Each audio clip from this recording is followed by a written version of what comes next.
Assalamualaikum warahmatullahi wabarakatuh.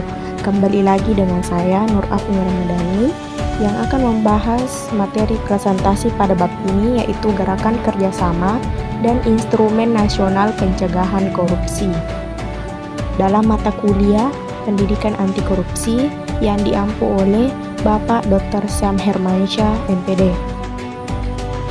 Pada bab pendahuluan kali ini, korupsi menyangkut perilaku, sehingga dalam melakukan pencegahan, maka diutamakan strategi yang berkaitan dengan kejiwaan, sehingga oknum yang akan melakukan korupsi sadar bahwa perbuatan itu akan berdampak pada dirinya sendiri, namun akan berpengaruh pada keluarga serta keturunannya.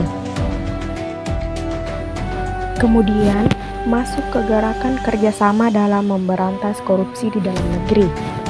Berikut ini beberapa tindakan yang digolongkan sebagai tindak pidana korupsi, yaitu A. Pihak melakukan pencegahan terhadap orang yang melakukan tindakan hukum. B. Pihak yang selain melakukan tindakan pencegahan serta melakukan pembenahan terhadap instrumen penegakan tindak pidana korupsi. C. Pihak yang selain melakukan tindakan pencegahan serta melakukan pembenahan terhadap layanan dan sistem. D.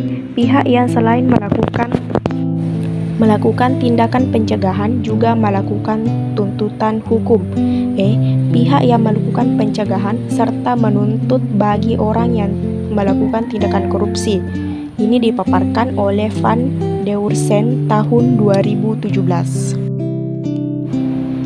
Pada instrumen nasional pencegahan korupsi, instrumen dalam pemberantasan sangatlah penting karena untuk landasan dalam penuntutan hukum bagi pihak yang terbukti melakukan tindakan korupsi, untuk melakukan penuntutan dan menjatuhkan hukumannya.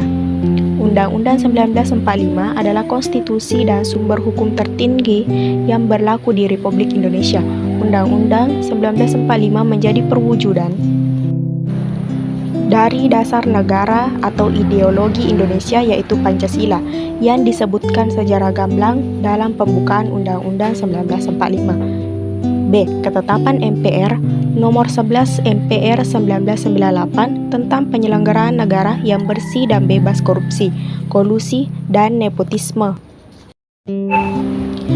Lanjut ke D. Peraturan Pemerintah Pengganti Undang-Undang atau Perpu Nomor 24 Tahun 1960 tentang pengusutan, penuntutan, dan pemeriksaan tindak pidana korupsi.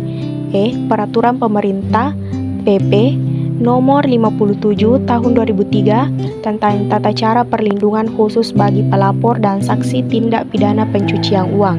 F. Instruksi Presiden Impres Nomor 5 Tahun 2004 tentang percepatan pemberantasan tindak pidana korupsi.